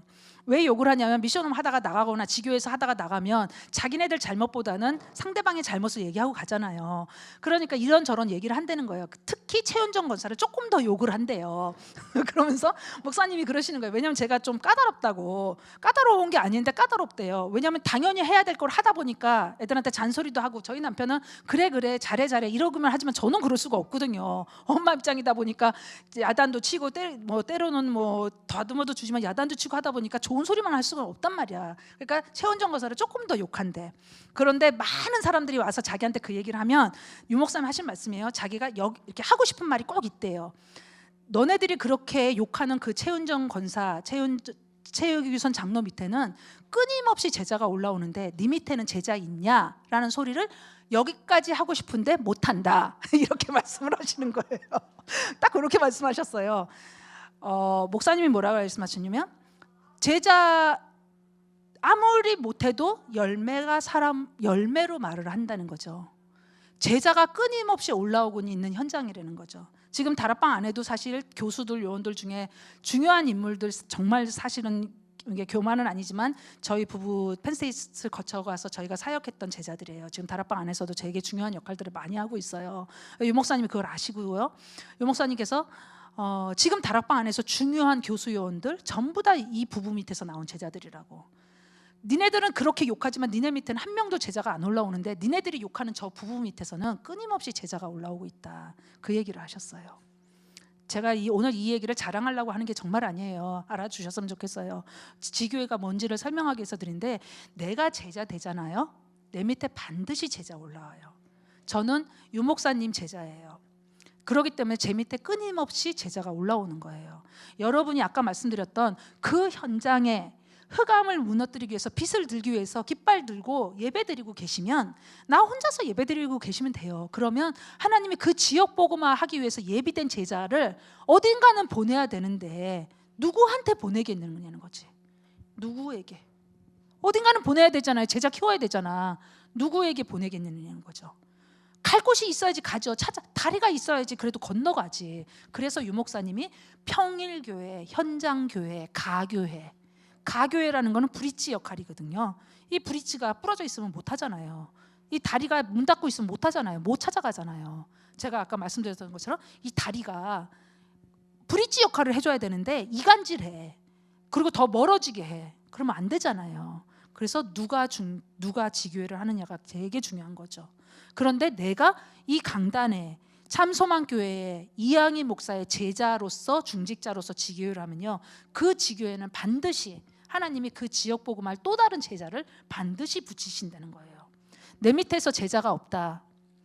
가장 먼저 내 자신을 점검하셔야 되는 거예요. 내가 제자냐? 내가 그리스도의 제자이기 이전에 내가 강단의 제자냐?